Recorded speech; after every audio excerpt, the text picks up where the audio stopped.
Hello. Welcome to North Country History with Rob Berg. We kick off our second season today. Well, last week's introduction, but with a special guest today, Phil Naud, and he will be talking about the Civilian Conservation Corps and the work that they did in the forest here in Michigan, and kind of an overview of the CCC as a New Deal program in the 1930s as part of Franklin Roosevelt's administration. So settle in, sit back, and enjoy North Country History with Rob Berg.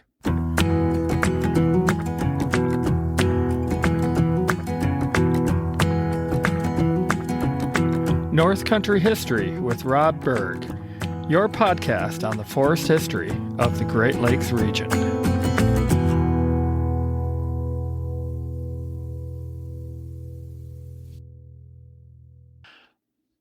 Welcome back to North Country History with Rob Berg, and today's special guest is Phil Naud.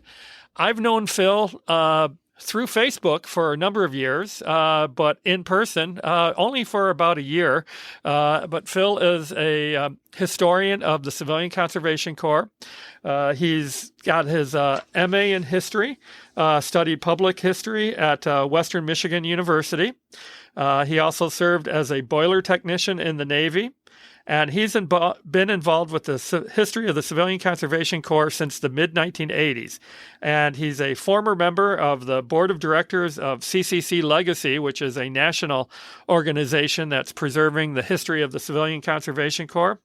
And, how Phil and I met is through a variety of friends that did living history. And Phil's been in the living history, been doing that since the 1980s. So, welcome, Phil, and thanks for coming here onto the show. My pleasure. Nothing I like better than talking about the CCC. And I know, we've already delayed the start of our interview here today because we've been chatting off microphone for quite a while. And I know we were supposed to do this interview last August at an event at the CCC Museum in historic Higgins Lake Nursery, which had been an episode we did in season 1. But Phil and I and others, we were talking so much. We're all natural historical interpreters. So we never got around to actually sitting down and doing the interview. So today we're finally doing the interview. This is airing in June at the start of season 2, but we're doing the interview today in April. So it's a nice spring day, and we hope to get out and doing some exploring and hiking in the area afterwards today. So we'll try to keep this short to see if we can get out hiking before we lose daylight. So, Phil, because of with your expertise and knowledge, and of course I have the knowledge from my years working for the state, running the CCC Museum along with the Hartwick Pines Logging Museum, but I'd like to have you do a little bit of an overview for everybody who does not know what the CCC, or Civilian Conservation Corps as it's formerly known as, what they did, both here in Michigan, but also just kind of overall in the U.S. Well, everyone's somewhat familiar with the alphabet soup programs that FDR instituted as recovery programs from the Great Depression. 2 of them you can still see visible signs of. The Works Progress Administration, you might see some bridge abutments on freeways, post offices, mural artwork at some museums, things like that. But the Civilian Conservation Corps, at least in Michigan, I don't think you can drive more than 50 miles without seeing something that was established through the work of the Civilian Conservation Corps. It was put into place primarily due to the drastic deforestation of the country for the great lumber industries in the late 19th and early 20th century. By 1933, 70% of Michigan virgin forest had been completely cut down, and the major lumber companies all moved out west. So the primary goal the first few years of the CCC was primarily reforestation work, planting trees, doing blister rust control, which is a spore that can devastate white pine, they didn't really start working on the parks so much, what became state parks or national parks, until about 1936. If you're in the Metro Detroit area, you go to Island Lake State Recreation Area. That was built by the CCC. Waterloo Recreation Area. The work had to be something that was not done by a regular company. So they weren't taking work away from any companies that were trying to get their way through the Great Depression. But nationally, the work that they've done is outstanding.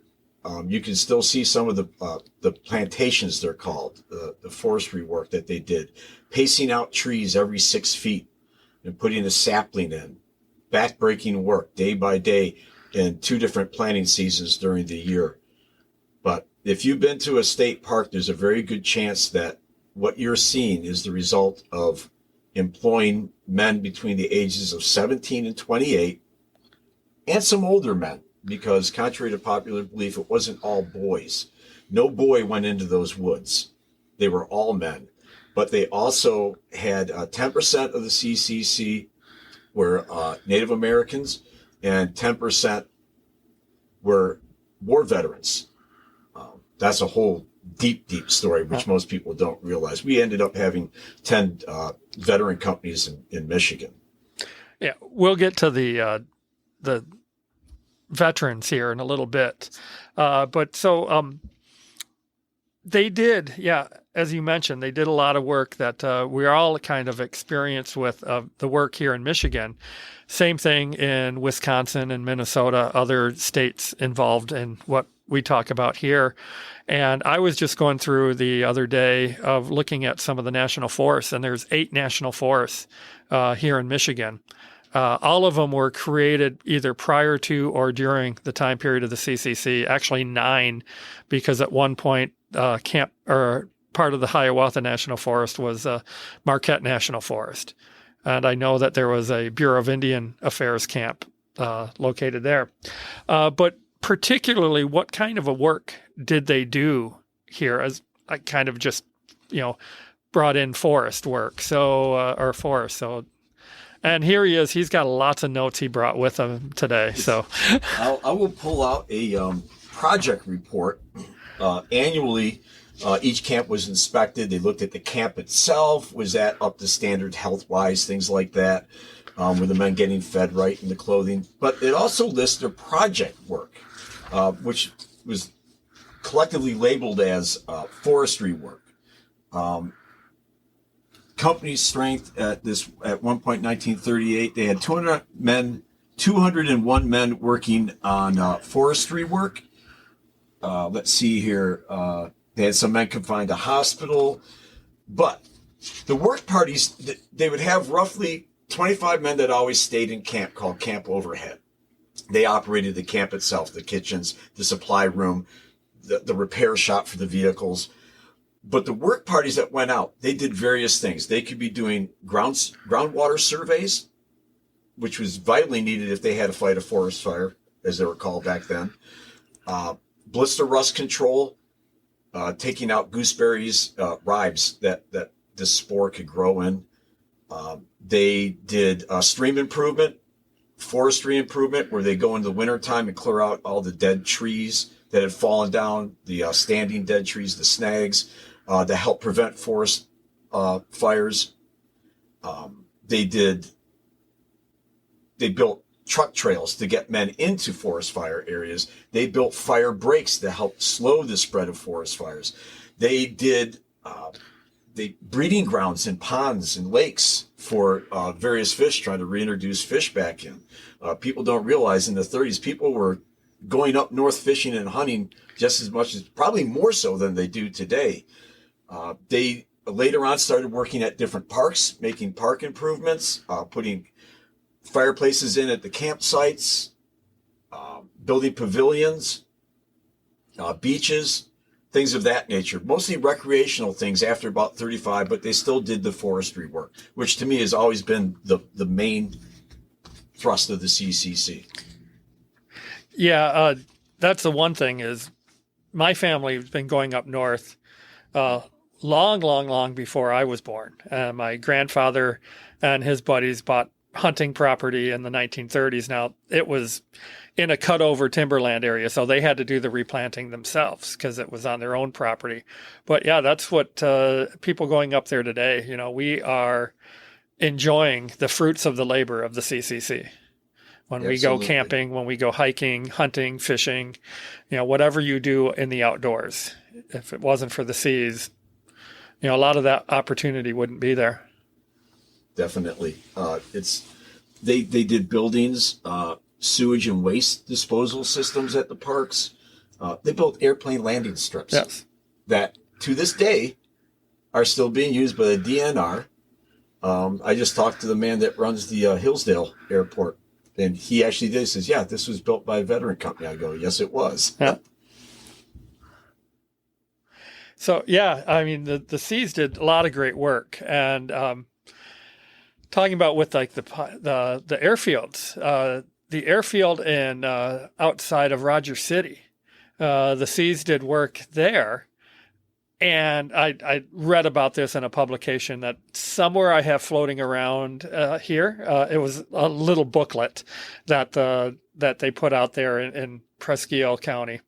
And but it showed like photographs of where they had painted rocks and with arrows so the planes could see which way they needed to come in to fly into the airfield there, because they didn't have the radio control tower. So no, it's interesting. The one at Hillman Airport, they have a paved strip now. But he goes, yeah, if you look over here along that fence line, that's the old grass strip. Yeah. He says, and it's still used occasionally. Yeah. So, there's a lot of that work that they did there. So it's amazing, some of the work that they did. And but who did this work? I mean, you mentioned that they were young men, 17 to 28, but they were also older. But how did these men join the Civilian Conservation Corps, and how did the CCC get organized even before because the men there had to be something to exist for the men to be able to sign up to take part in. So it's a federal program. And I know this history, but I want you to share it with the listeners here of what was that program? How did that develop and consist of? Well, as you may know, most people maybe know, FDR had been governor of New York, and he had a similar program going on. Mostly involved scout troops that would come in and they'd help do work in these parks and things like that. But then they also had some people that were unemployed working in parks, because he saw the need to start working on reforestation before it was too late in his state. But prior to him being elected, there was a plan. We had unemployment. What are we going to do with all these people? And a senator from New York, Michigan, West Michigan, actually came up with a plan. I wish I could remember his name. Vandenburg. We have unused training camps from World War I. For instance, Camp Custer in Michigan. We could put people up here, and they'd have food, they'd have a home, and we find some type of work for them. And they came up with a plan how to get this in operation, but it never fell through. Well, now Roosevelt's elected. In his first 100 days, he says, I want to see this done. And one of the things is I'd like to establish a civilian conservation corps to work on forestry work, not being done by any commercial agency. Can we do this? He met with the Department of the Army, Department of Agriculture, Department of the Interior, Department of Labor. And they said, can this be done? And the forestry guys are like, oh, yeah, we really need this. Well, can you do it? They're like, well, the Army guy steps in and he says, well, we have this plan that we've drawn up before. We can expand this. Roosevelt asked him, well, sir, can you put it into effect? He goes, immediately. They had the willpower, or not the willpower, but they had the ability to establish a camp using existing quartermaster temporary building drawings. They knew the logistics of supplying food, dental care, health care, logistics of mobility with vehicles. and the mobility. They could move in, set up, and get going. They just needed someone to oversee the work projects because the Department of the Army is not forestry people. They don't under silviculture, things like agriculture. So the Departments of the Interior and Departments of agriculture, they oversaw the work out in the woods. The Army, because of its know-how, ran the camps. Now, these men were put in initially surplus World War I uniforms, but by 1934, the second year, the quartermaster was making uniforms specifically for the Civilian Conservation Corps. The camps were established with 3 Army officers, commanding officer, executive officer, and a physician. And by 1934, they had taken the regular Army personnel out. They had other things to do. Things were going on in Europe. They wanted to kind of focus on military operations, but they called up reserve officers. It gave these men experience in leading people, but not military people. You couldn't treat these young men. They were 17 to 28 at one point. You had to work with them to get the job done, taught how to work together, get the job done without some kind of crazy military discipline. So that's what got that going. And the amazing thing is it was signed into law March 31st, 1933, the Emergency Conservation Work Program, as it was originally called, commonly called CCC, Civilian Conservation Corps, but it really was the Emergency Conservation Work Program, was established April 1st, and I think it was within 2 days in Virginia, the first man was enrolled. Within 3 months, they had 275,000 men enrolled in the CCC, and it dwarfed the regular Army. Yeah. And that was in over 2,100 camps nationwide, including the territories of Alaska, Hawaii, and the Virgin Islands and Puerto Rico. Yeah, no, it's amazing the how quickly they mobilized the CCC. And yeah, that's what I was hoping you'd get into with the Department of War, the Army, and their involvement, because that's the only way they could have done that, is with their know-how and how to mobilize. And they had done that just 20 years before, less than 20 years before, 15 years before, at when we entered World War I belatedly. So. Indeed. The thing is that these men did not do military training. They said later on in the program they'll do some military training. What it was is they really made everyone learn first aid, and they encouraged people to learn how to operate a radio. Yes. And that's about anyone got military training, quote unquote. But it did give the Army a lot of experience in handling civilian men in a military type environment, but also taught them better ways of distributing supplies and things like that paid off greatly during World War II. Mark Clark, who commanded our troops in Italy, said that we owe the modern American NCO Corps to the Civilian Conservation Corps. Yeah, I when I was the historian for the CCC Museum, and when we still had the annual alumni reunions going on. Unfortunately, as they all got too old and passed away, that went out of existence. But having a chance to meet some of these men, and those that were World War II veterans, and not all of them did go into the war because they had other vital jobs that they had to do as civilians during the war. But those that did, they consistently told me that it was their experience in the CCC that made them ready to become, to join the Army, the Navy, the Marines, and what, to do their job overseas during the war. And many of them had technical jobs. They were trained to be, mechanics. They were trained to be radio operators, as you mentioned. And many of them ended up being NCOs very quickly because of that CCC experience. Absolutely. And how many of them helped build roads? Yeah. that tends to come, the Burma Road. Yeah. That type of that work. And really it was learning how to work together to get a job accomplished, and sometimes with very little equipment. Yeah. The CCC wasn't supplied with a lot of power tools. No. Hand axes, shovels. Yeah. They did have a few tractors at each camp, but it was a very rare camp that even had a steam shovel. Yeah. Sandy Marshes, I think, was Camp Germfast, was the only one in Michigan. I think they had steam shovels. Yeah, probably. Yeah, for the work they did there creating Seney National Wildlife and Refuge. the Great Smoky Mountains. I know they had one that broke down constantly. But my favorite CCC photo, and I know I shared it with you though, is the tractor bulldozer that's buried in the mud up at Camp Couzens in the Upper Peninsula there. It could have been involved with the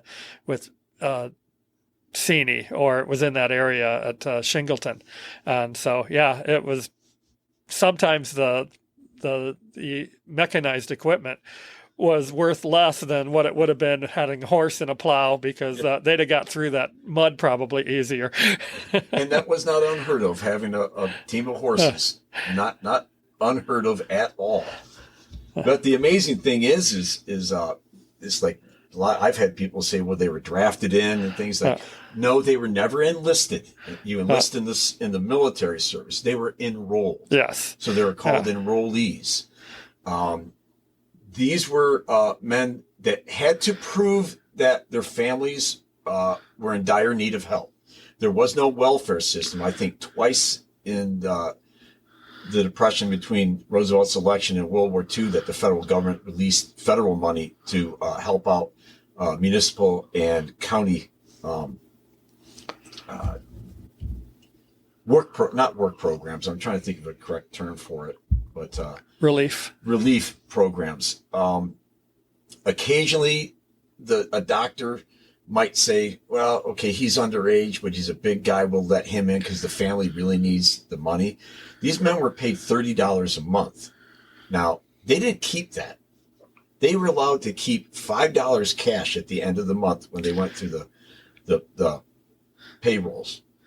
$25 was sent home, and that was used by the family. It kept many people in their homes, paying a mortgage or paying rent. It bought a lot of groceries. A pound of ground beef was 10 cents in 1935. So it really, really saved a lot of families. And sometimes they may have two sons in the CCC. So that money going into the families across the country helped out greatly. Each camp itself spent, on average, $5,000 a month on the local economy. All the fresh meat and vegetables, and sometimes fresh bread mostly, were purchased at the local market, which kept a lot of these small towns thriving. Area residents wouldn't necessarily, they might make their own bread rather than go into the local bakery. They might go out poaching deer rather than buying meat at the market. So it was greatly helpful. But to get in, a young man had to go to the local labor board, show need. They would verify that. They check with the families and things like that. And then they'd be referred to what's known as a conditioning camp. In Michigan, that would be Camp Custer in the Lower Peninsula and Fort Brady in Sault Ste. Marie. There they were organized into companies of 200 men, approximately 225, given 2 weeks of conditioning. They were given injections, the first initial issue of clothing. They had a denim work uniform, 2 denim work uniforms, 2 wool dress uniforms. They got their shots, their inoculations. Oddly, I've never come across any reference that they saw optometrists to get glasses. I've never, unlike the Army, I can't say that they didn't, but I can't prove that they did. And then after that initial 2 weeks, that company was formalized, given a number, and assigned to a work camp. And that's how the majority of enrollees got into the CCC. Excuse me. Again, I got to meet a lot of these men, and one story strikes me, and I don't want to go into too much detail because I will have our mutual friend Bill Jamerson on the episode, or on the next episode that we do on the CCC. So this is part 1. His will be part 2, and he's going to talk about specifically an enrollee that Bill and I both knew. He's passed, of course, as I think all of them are now. But he came from Detroit, and his his father had gone out. And for those who don't know the history, because I know we have a lot of the younger listeners here, is this was the Great Depression, which had started in 1929 with the stock market crash when Herbert Hoover was president, and his policies were not the same as FDR's. He thought it was going to be self-correcting and was hands off by the government. And well, we know how well that worked. And Franklin Roosevelt was elected on trying to come in to fix it and to have people, help themselves instead of just having business will take care of itself. I'm not getting into politics here, but you can probably determine which political parties each ones were without having to look it up. But so as Phil mentioned on that part, but so this one gentleman that I knew of, his family had come from Detroit. His father had left the family to go look for work elsewhere, and they never heard from him again. And did he decide to just, abandon his family, or did something happen to him? They never knew. So it was Michael's mother, and then him, his brother, who they were both around the same age, and then they had younger siblings, another younger brother and a younger sister. And when Mike and then his brother eventually, after Mike, joined the CCC, their mother now was earning $50 a month.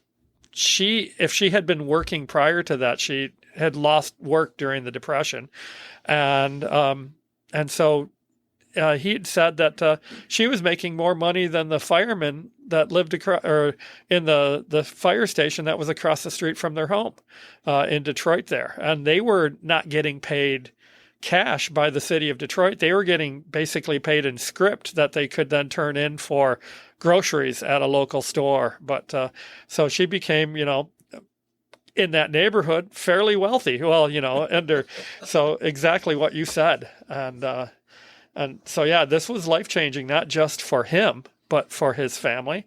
His little brother and little sister were able to have new shoes to go to school. And that's an issue that I'm sharing some of the information that Bill will share. But again, it's because we both knew the same gentleman. But yeah, and Mike, though, he told me that it was life-changing for him. Not only, and he was in construction work after he left the CCC. This was later in the 30s. He was in it. So it kind of brings up I can't remember which book. There's several books written about the CCC in Michigan. They're a few years old now. But the story about a young man joins a company. He goes into the mess hall for the first time, and everyone around him is looking at him, and he's crying and praying silently. And they're like going, are you okay? The young man, he's not a boy. I've never accepted the term they were boys in the CCC. He says, I'm asking God's forgiveness for all the food I'm eating. These men were being fed 3,600 calories a day. They needed every ounce of that for the work that they did. But nobody at home was eating that many calories. I mean, during this, we do not know poverty in this country today like they did during the Great Depression. And he was praying God's forgiveness for all that he's eating, and he didn't stop crying until they explained to him, but your money's going home, and this is going to help feed your family. Then he realized the importance of him being in that camp. And a lot of people said how there were people that deserted the CCC because they couldn't handle the work. But when they got home, no, that's the money's cut off. Yeah. That's tragic. Yeah. I also heard a story of somebody who was going to go over the hill, was going to quit the CCC, but before he left camp, I guess somebody had told one of his buddies had told the sergeant that was the second in command at the camp there, and the sergeant came over, and talked to him, and basically talked him out by telling him that I understand, you don't like the work, you miss being at home. He was up in the forests of somewhere in northern Michigan. I don't remember what camp. And he wanted to go back to the city down here. I think it was Grand Rapids. I think this was a gentleman from the west side of the state. And he wanted to go back to be with his family. And he missed his mother, his father, his siblings. And the sergeant said, well, we can't keep you here. You voluntarily joined. You can leave anytime. But if you leave, you will not, you will not get paid anymore. That means there will not be any money, going back to your family. And if you think you can find work back in Grand Rapids and that will pay you, that will help support your family, then go and do that. But until you have that work, it's best that you stay here, because you may feel it may be tough on you, but think about how tough it will be on your family. They're expecting that money, and they're surviving on that money that you're sending them. And he changed his mind. And according to the gentleman who told me this, it was one of his buddies that this happened to, and he said he became one of the best darn workers in that camp after that, knowing where his money was going to. And he thought of himself second after that. He thought of his family first. And as you mentioned, this was at a camp in the Upper Peninsula of Michigan, right? And it was either Upper Peninsula or in the northern Lower. Yes. Tip of the mid. Yep. But when you think about it, it's the Great Depression. It's not like today. People didn't go on vacations. They didn't travel very far. When I was researching a lot of the men that served in World War II, and I interviewed thousands of men in the 80s, and not once did I ever think of asking them about prior CCC service. But one thing that was common, he says, we went overseas. He goes, you have to realize most of us had never been more than 50 miles from home.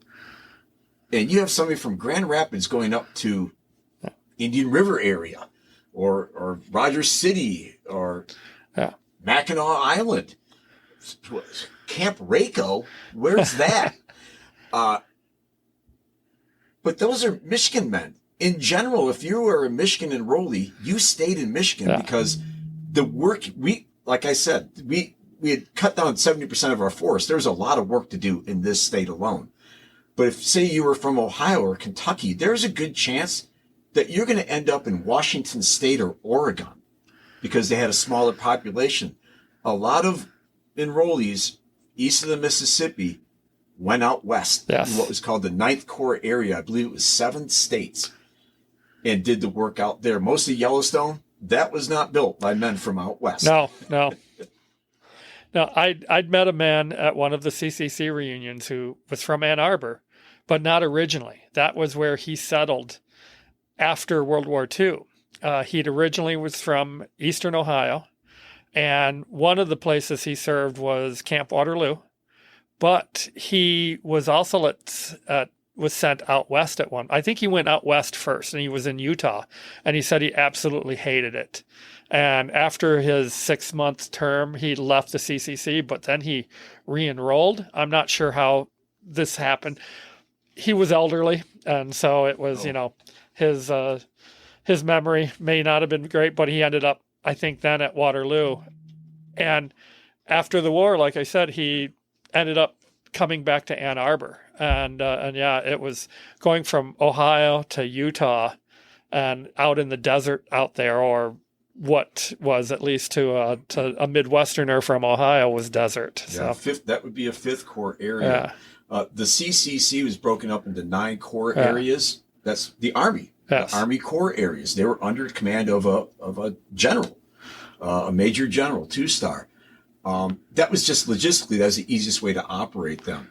But the 5th Corps area, Kentucky, Ohio, and Indiana, a lot of those men, I have a discharge from a man from Ohio. I think it's Lebanon, Ohio, down by Cincinnati. Yeah, he was out in Oregon. Sorry. His whole group of men that went to their conditioning camp. I'm not sure if he was at Fort Knox or the conditioning camp in Columbus, Ohio. But you're taking 200 men from Ohio, and next thing you know, they're on a train for several days, and you don't think they're going to get homesick?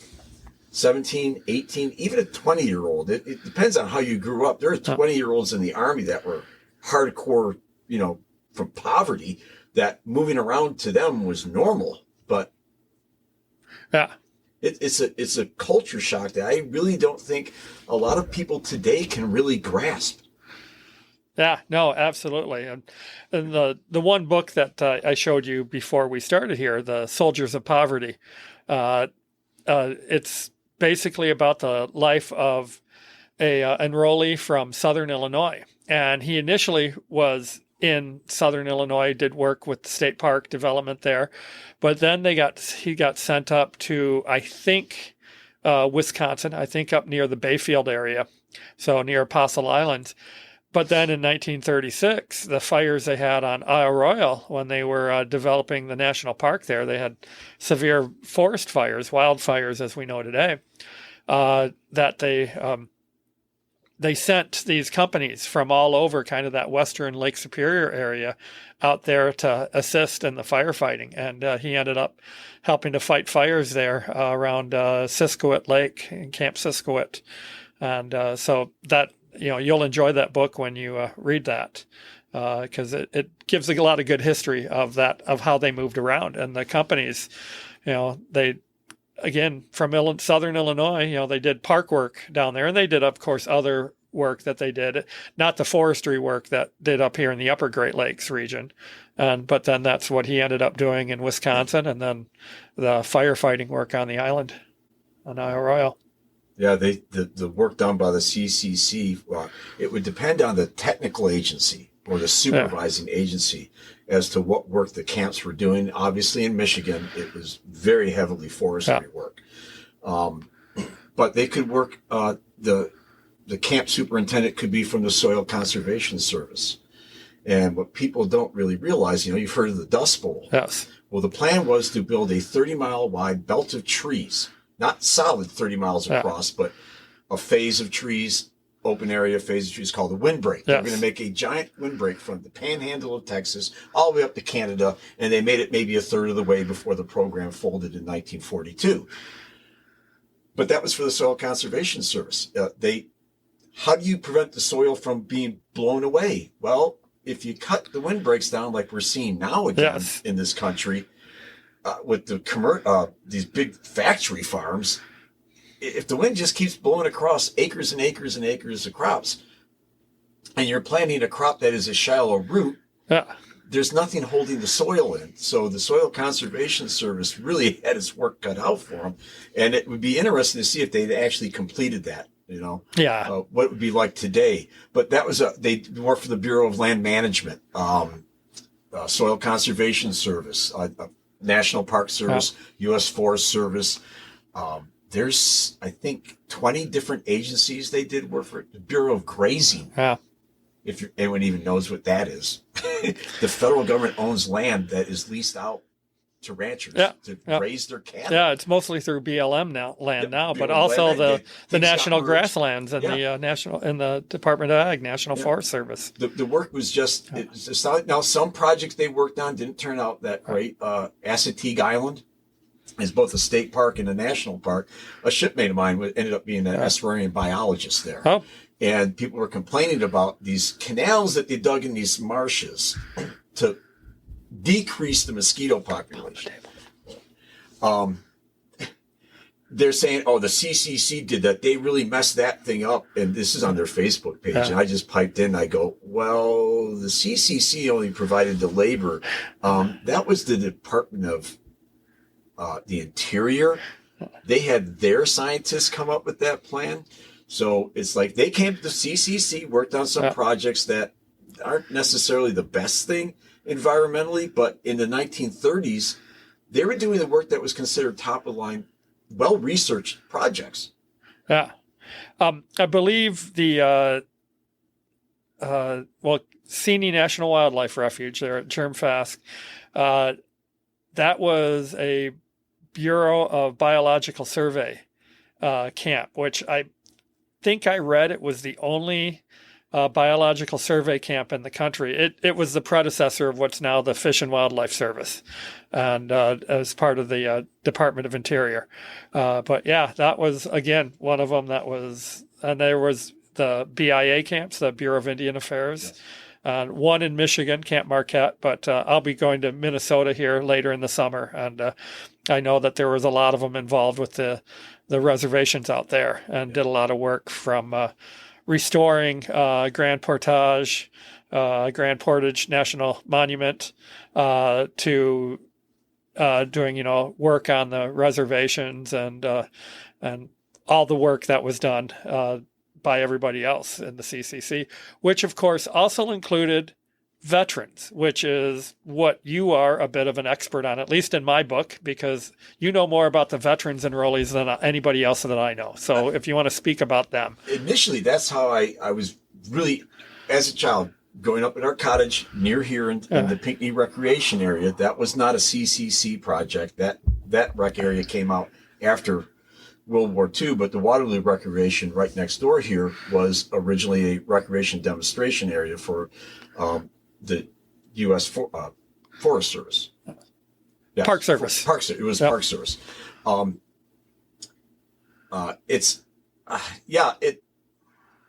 losing track now. You're getting me talking about the CCC, and now I'm going off on another tangent.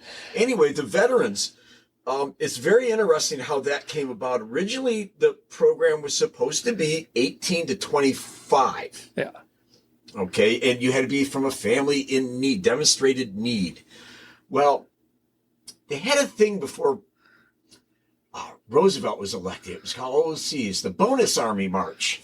Oh my gosh. They had all these World War I vets that were promised a bonus in 1945 for every day that they were in service in World War I, and additional pay for every day they spent overseas. That could be like $1 to $1.50 a day per man. Now, it's the Great Depression. They were demanding that they get that bonus now because, well, let's face it, the bottom fell out of the world. Yeah. Okay, nothing like we're experiencing today. This is catastrophic, and that was a direct result of the loans set out in World War I. That's a whole nother topic. But these men marched to Washington saying, please, they set up camps in Anacostia, empty lots. It was just an ad hoc mess. And the man that was in charge of the Washington, D.C. Police Department was an ex-Army general. He was a veteran of the war himself. He didn't think that they should be paid that anyway, but he understood what these guys were after. So he's trying to handle this very calmly. Finally, MacArthur, the chief of staff, gets the command, get them out of here. They marched in, threw tear gas, brought in tanks, soldiers with fixed bayonets and loaded rifles, and they moved in, and a couple of people got killed, and they burnt down all these camps, and they dispersed them. Well, now Roosevelt's elected, they have the second bonus army, which is a little bit better organized, but now Roosevelt's told the army, you set up a camp for these guys, Camp Hunt. They got moved in. They had tents for them to stay in. At the end of each little street of tents, they had running water. They had mess halls set up for them. They had a big tent set up for conferences that they could talk to their senators and their representatives. And it was all kind of relatively low key, but it's like, we've got 6,000 veterans sitting here. We can't feed these guys forever. What are we going to do? So somebody pipes up, why don't you send your wife in there and have her talk to these guys? Because they know her, they liked her. Yeah. And so she went in there with one of his aides. He stayed in the car, apparently, and she talked to these vets. And they came back, they told this to Roosevelt, and somebody says, look, you want these guys off your back? You just established the Civilian Conservation Corps. It's for young men. What about these guys? These guys have families. Unlike the young guys, you might have a young man that doesn't live at home. He doesn't have to support anybody, but these guys do. Why don't you offer them enrollment in the CCC? Out of those 6,000 guys in that camp, I believe it was 1,000. When they went back, 1,000 automatically joined. They signed up right away. And a few, I think another 500 or 600 did later on. And eventually that camp was dispersed. And everyone went back home. They said, we're working on trying to get a bill passed to pay you guys early. This is, again, in 1933. That didn't happen until I think it was late 35 or early 36, but they did get that bonus early eventually. But out of that group of men outside of Washington, D.C., approximately 160 of them went to Michigan and established Camp Black Lake, now known as the Akiak Outdoor Center. Yes. Which, if you want to see what a camp was like in Michigan, they have, I think, 5 or 6 original buildings there. They've got quite a few. I've been up there a couple of times. It's an impressive camp. It's a beautiful site, yes, overlooking that lake. Yeah. But that's how they got the veterans involved. And they were supposed to form up 10% of the total of the CCC. So overall, we had 10 of those camps in Michigan. Not all 10 operated at the same time. Several of them lasted the entire 9 years. The company 1679 with a V in front for veteran. Yeah. It's odd. They had a junior company, which is young men. A C was in front of all colored people, as the term was at the time, yes, black companies.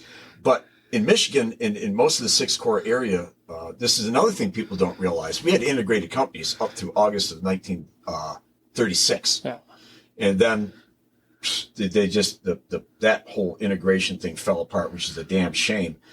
But you had the V in front for veterans. So Camp Pigeon River, 1679, they were there the entire 9 years. That's the only camp that the company never moved in the entire 9 years. Company 1670 was around for 9 years, and that was at Clear Lake, which now Clear Lake State Park. Didn't exist at the time.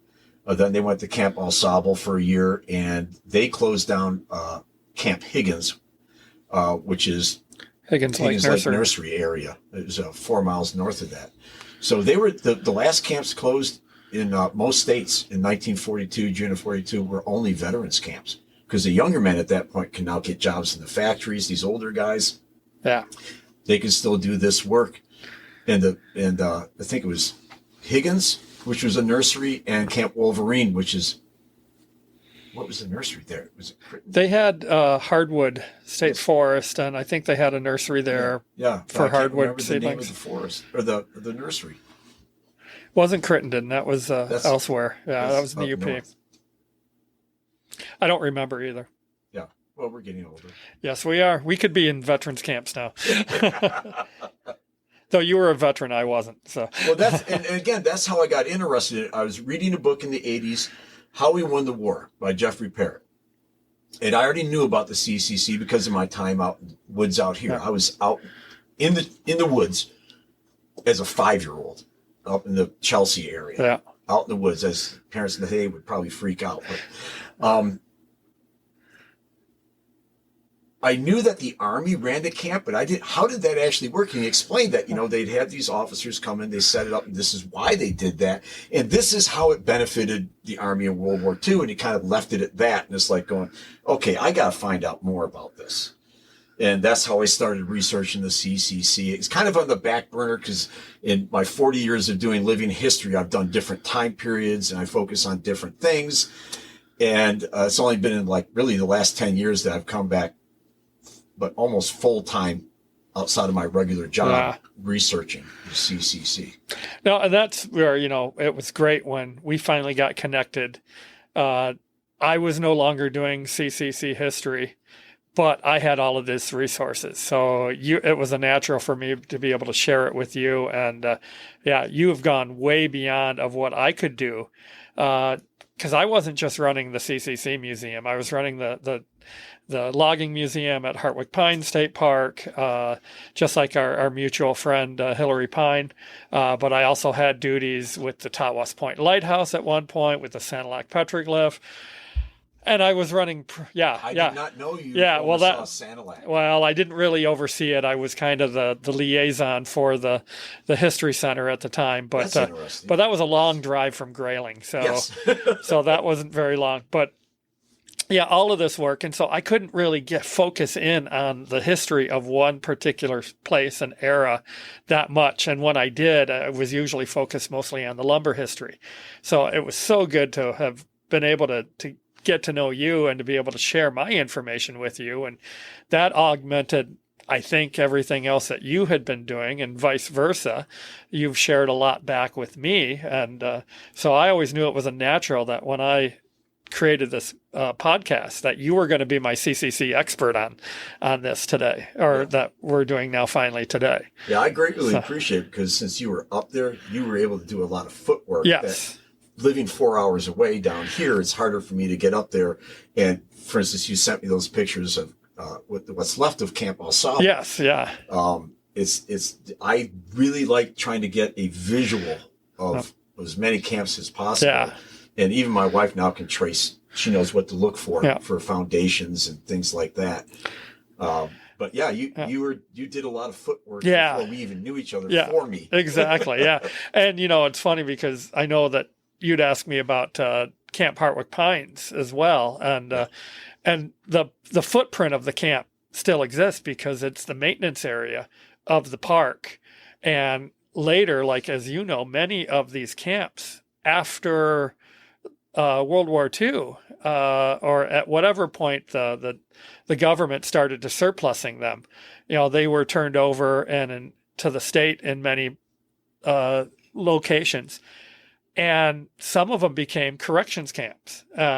Camp Waterloo, that you're familiar with, out here in the Waterloo Recreation Area, that was also a POW camp. My dad, growing up here in Chelsea, they actually drove out there, which from Chelsea to Camp Waterloo, that's probably a 10, 15-mile drive. Those were all gravel roads then. They're paved now, or most of them are. But on Sundays, they would drive out there, and during the Second World War, that was a POW camp for the Italian prisoners of war that were captured either in North Africa or during the Sicily and Italy campaigns. And my dad was a young teenager at the time. He was born in 1930. And they would go out there, they'd picnic outside of the fences. And on Sundays, because these the POWs, they were working during the week, many of them working on the area farms, but on Sundays they had for themselves, and they would play soccer. And that was my dad's exposure to this foreign game of soccer, which is, of course, the world's most popular game. But in the United States in the 40s, what was that? So that is so funny. I worked at historic Fort Wayne in Detroit in the 80s. And that was a quartermaster post. Yeah. They oversaw the Lend-Lease, all the vehicles built in Detroit. They kind of went through Fort Wayne, literally went through Fort Wayne.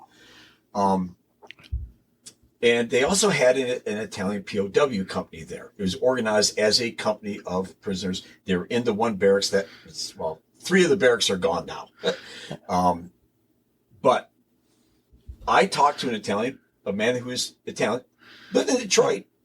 I go, he had a little slight accent. He says, I wasn't born here. I was born in Italy. He says, I said, when did you move here? He says, I didn't really move here. I was a POW in that building right there. And he took me and my boss up to the third floor, and there he wrote his name in a windowsill. Oh, wow. Which was really neat. Yeah. So he told stories, too, about how they were cooking food. The quartermaster came up with rations specific to each ethnic group of foreign prisoners. So Italians got a lot of pasta. They got more tomatoes, things like that. And he talked about cooking it. Then I talked to another man who was one of the guards there. And his memory was they would escort the guys across the street where there's an open area, and they played soccer. And he says, we'd take our carbines, lean them down, and we'd go play soccer with them. The Italians had no desire to leave. No, exactly. And it was funny. You have a soccer story of Italian POWs, and I had a man tell me a very similar story. It's pretty interesting. It was a different time. Yeah.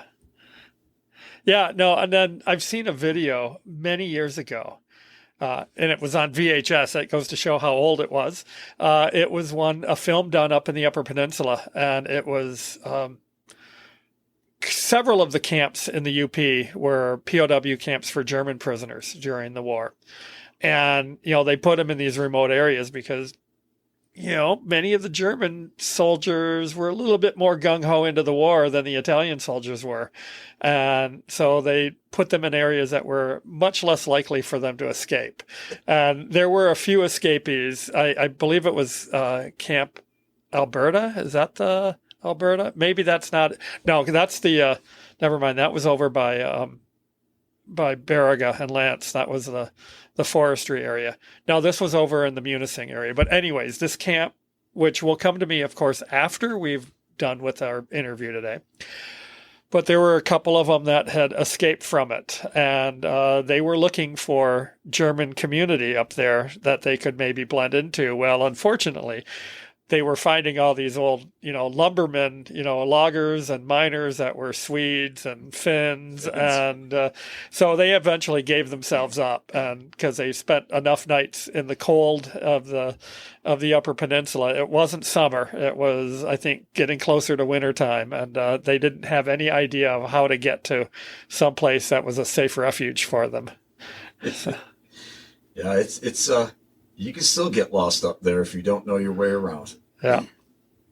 Yeah, no, it's oh, and I was sorry, we went off on a tangent. I was talking about Hartwick Pines. That had then been established as a corrections camp that was located within the state park, and that was in use till the 1970s. And then when they built Camp Lehman, a more modern corrections camp up the road a little bit, and they tore down the buildings eventually of the old camp buildings, either replaced them with more modern construction, or they left the concrete pads, and that's where they stored a lot of equipment and firewood and all, and so that left that area quite open. But there was an old watering hole, swimming hole on the east branch of the Au Sable, about a half-mile walk, quarter-mile walk from the camp where the men could go, and they dug it out of this pool with a channel going from the river into the pool so they could keep flushing it out with fresh water. And the outline of the pool is still there, but it's the channels were not maintained, and it's just a mud hole now. And you can see it from the hiking trail that goes by there. You definitely see it. So when I first saw it, I'm like, going, this had to have been part of the camp. Yeah. And then you confirmed it.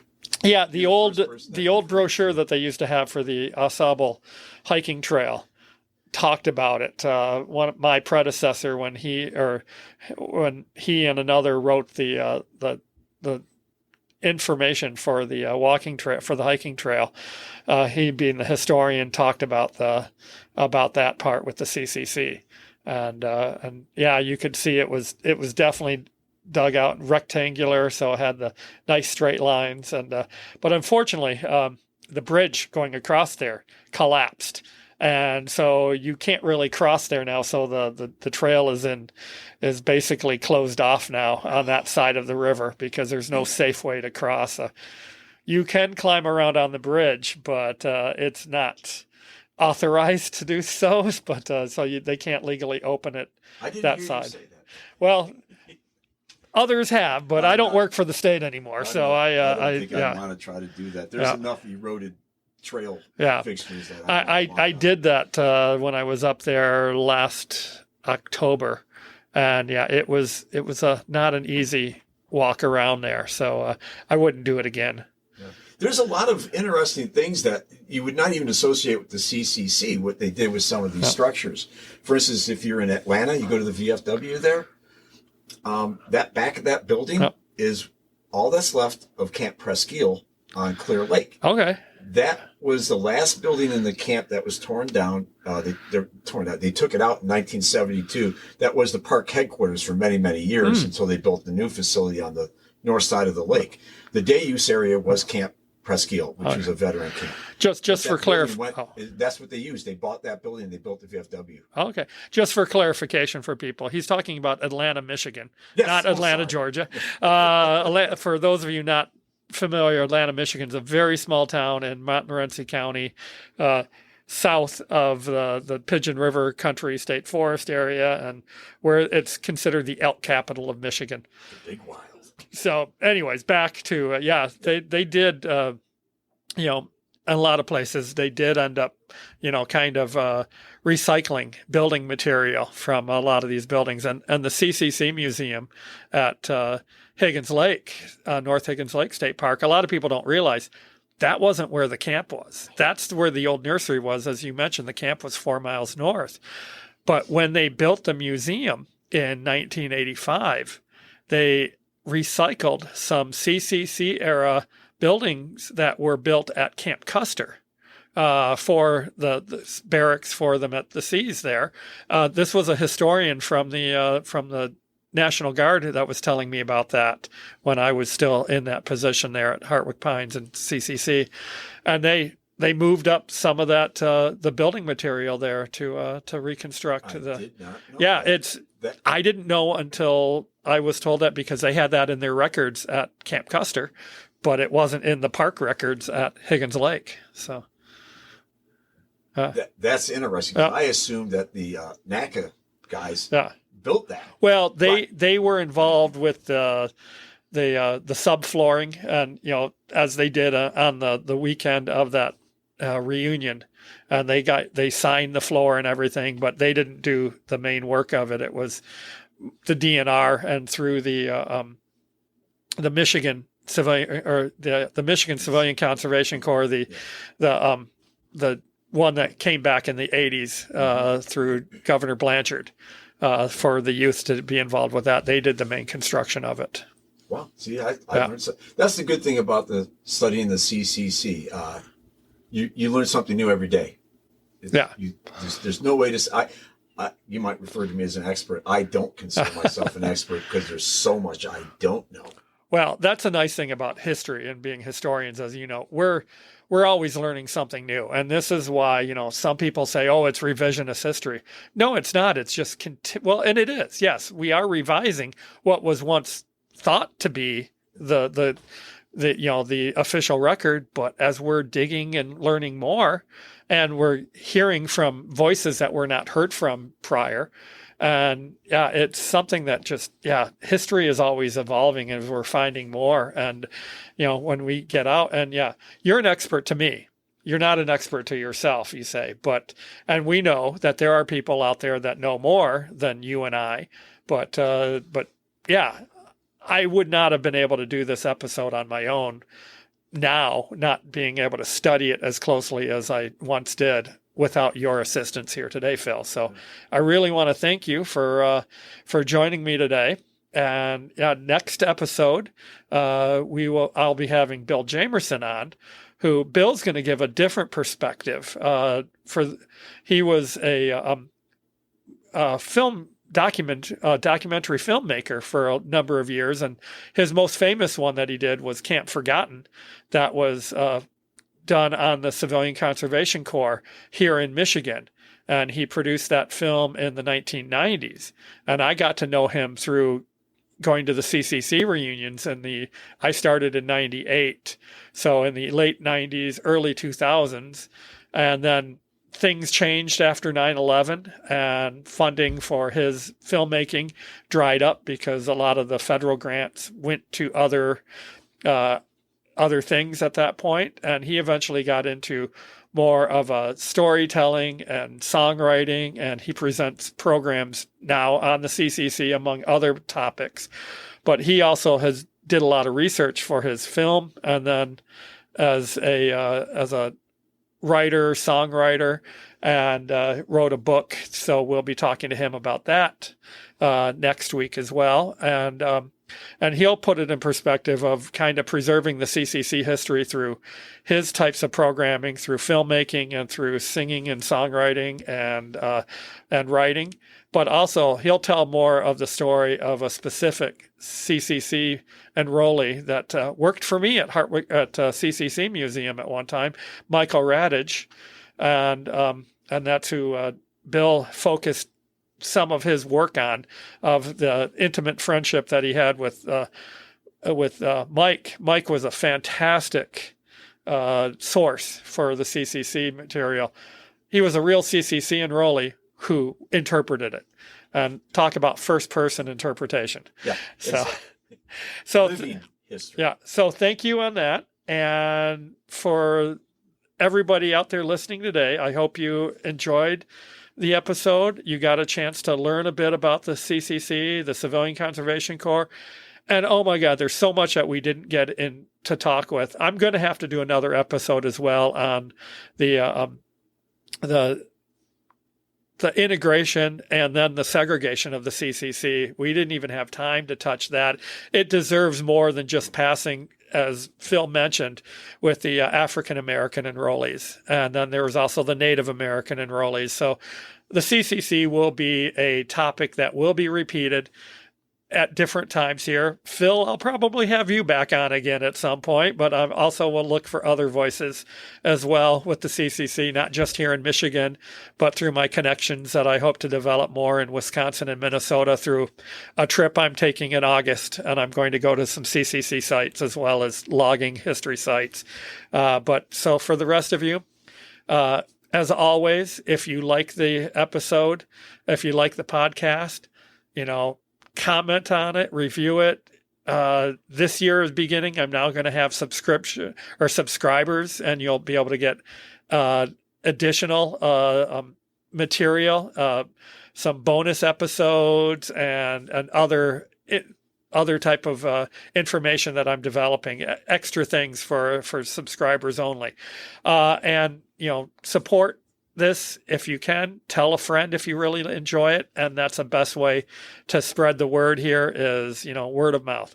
So thank you again, Phil, for coming out, driving out here to Chelsea from Metro Detroit. And now once we're done here, we'll have lunch, and hopefully we can get out and explore some of the Waterloo area. So thanks again, and everybody, thank you, and I will talk to you on the next episode.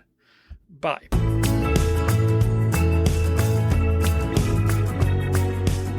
North Country History with Rob Berg is hosted, written, and produced by Rob Berg. Music is Crack o' Dawn, performed by Reveille, licensed through Soundstripe. Follow North Country History with Rob Berg on YouTube and on Facebook at Rob Berg, Environmental Historian.